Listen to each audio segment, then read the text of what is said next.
really, I guess the key takeaway from this is that we're still bullish BHP.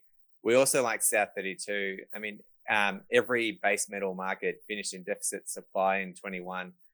So very good for South 32, given it's so highly diversified in base metals, aluminium, alumina. It's also got now copper, nickel, and a good slather of met coal in there as well. So just benefiting from a lot of tailwinds and has no iron ore in the portfolio. So I continue to push that one. I know the share price has been quite strong, but with BHP, it's a bit harder up around getting towards $50 to keep buying it. But at the same time, as Chris touched on, the fundamentals are so strong in this business. Gearing in single digits, big free cash flow, diversified earnings out of base metals and coal, helping to cushion some of that pullback in iron ore. And it's also been the best of the big miners to really stave off some of those issues that we're seeing in WA at the moment with that tough operating environment around labour shortages and cost inflation. The copper names, the nickel names that Tom and Matt cover are getting a bit tough in valuation terms. But where you see that our team's still quite bullish is across coal and energy. So, again, good free cash flow generation across both of those areas. We're seeing a real hesitation from the market to rotate into them because of some of those stigmas like ESG, but also just previous years of earnings volatility. And to us, it just presents a great opportunity to get into both spaces. But the other one that Matt's done a good job covering this week, especially with his update, has been gold, where we see some value again. Just flick on.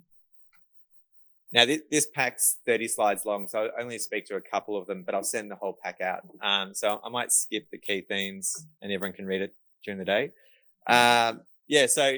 Really looking at the space, it's very hard to find any negative stories in terms of earnings. So we think reporting season will show off really strong earnings across energy and mining.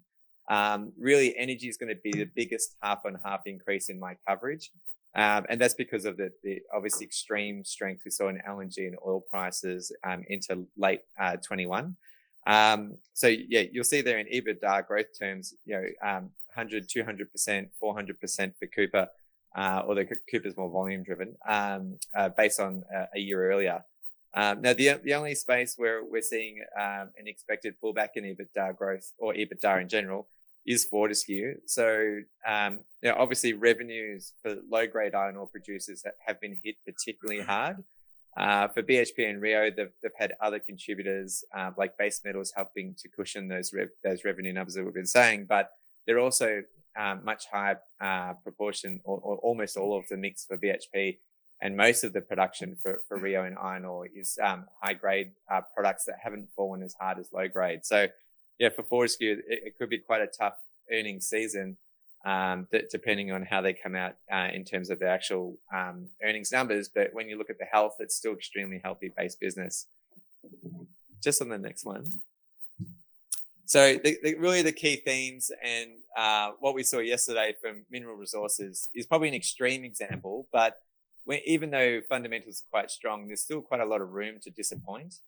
We are obviously in a relative market. So just around actual reporting season, not that we want clients to always just be so reactive to a 1 month event, but there is just a short-term risk of the big iron ore names coming out with very negative tones, or any WA miner.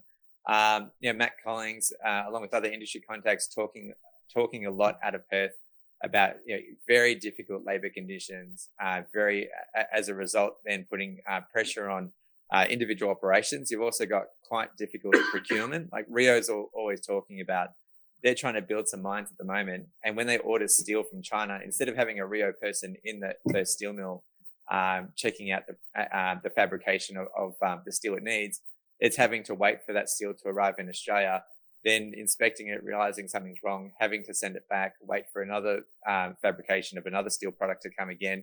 And those sorts of issues are leading to additional costs and hold up in schedule. So really this reporting season, quite nervous around those miners with big developments, projects. Do we see schedule and budget slippage? So the best place is BHP, where they're not doing any major WA-based developments. Fortescue have Iron Bridge, which is their higher grade, high 60% pellet project that maybe that comes under some pressure. But really, it's Rio again that could disappoint. They've already been suffering from labor shortages over the last year, and we're going to have to see how they're now really tight mine replacement schedules going and the budget with that. With all of that said, we're still expecting robust dividends across the space. So BHP, we think if you annualize this half's dividend, we think it'll be over 7% yield. Fortescue's will plummet from previous halves, but we still think it'll be about 8.5%. And I think Rio will flex its dividend, given how many other issues operationally and culturally it's having. So that could be as much as 11%. But yeah, it is definitely firmly my least preferred of those. South 32 had quite a tough December quarter in operating terms across some of its divisions. But at the same time, extremely good price environment, as I said, around those key metals. So given it's already updated guidance, updated for the quarterly, we think there's probably limited risk in this reporting season, and it'll probably just be more good news around how strong their earnings are being in this upcycle. So not seeing much risk around South 32, and that will see it flex its dividend to an annualized 7%, which is not normally a yield play, but certainly a good contributor at the moment. On the oil and gas names, probably less topical in reporting season, given they do already print their revenue numbers with their quarterlies. But just really what I wanted to hit home is, even though we saw we have seen a big underperformance all through the upcycle versus the oil price and O&D price from the equities, there was a window where that pessimism started to be removed. And you can see it after the last reporting season. Our Aussie equities actually really outperformed oil and started to catch up and re-rate, and also beat North American explorers and producers as well in share price performance. But then when the Omicron variant came out in October, November, as you see after that second dotted line, they all reverted back and risk was off again, and they all got pummeled. So our small cap picks over the last couple of years, as everyone knows, has been Cenex and Karoon, and they've done well. But what we're really seeing for starting in this reporting season and over 2022 is Santos and Woodside really start to make up some ground. I think that now is a great time, after we've seen some sustained increase in earnings and energy resource commodity prices, for large cap fundies to start to get a bit more comfort around going to market weight or over in energy. And given that both are completing these big mergers, Santos has already done it and Woodside's just around the corner. I think there's just a lot of catalysts for the companies to talk about. For Santos, there's more asset deals it can chase, which will also help ease its balance sheet. For Woodside, it's more around the size of the prize in that BHP portfolio. So really de-gears the balance sheet, goes from 24% gearing to 12% overnight, because those BHP assets are coming without any debt. At the same time, there's a lot of the growth assets in that BHP portfolio, like Trion, Leclerc, Calypso, that the market wouldn't have even heard about, just because for BHP, they're not material to their group, so they haven't been talking about them. But Woodside will start to really publish and promote these growth options in there. So they start to look like a growth story again. So if you're a real yield seeker, Woodside's the one for you. I think that I'm assuming that the dividend payout ratio drops this reporting season from 80% to 50%. But at the same time, with that sudden surge in earnings, the yield's actually unchanged from what I thought it would be 6 months ago. So that's for a dividend yield still above 7% if you annualize the second half. Where for Santos, I think it'll be much smaller, just over 2%. They've obviously got a lot more imminent growth and high gearing as well. So more of a growth and earnings story than a dividend play. The one thing I'll finish with is just, we've got this little matrix and you put stocks into different baskets on how you feel about them by those criteria that you can see there on the screen. And the one thing I've been noticing is that most of my coverage are steadily dropping down into the lower boxes, which is obviously where you don't want to be. So, Woodside, Santos, and South 32 still are key ideas, but really struggling to find companies in my coverage that might shock to the upside outside of a BHP if they do capital management. But I think that the rest of my coverage will be quite conservative this reporting season. And really struggling to find things that are really drastically cheap out of those three names at the top.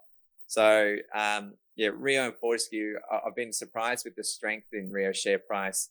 A lot of investment banks or other sell-side analysts pushing the view it's cheap on a relative basis and all the negatives are known, but stories can always get worse.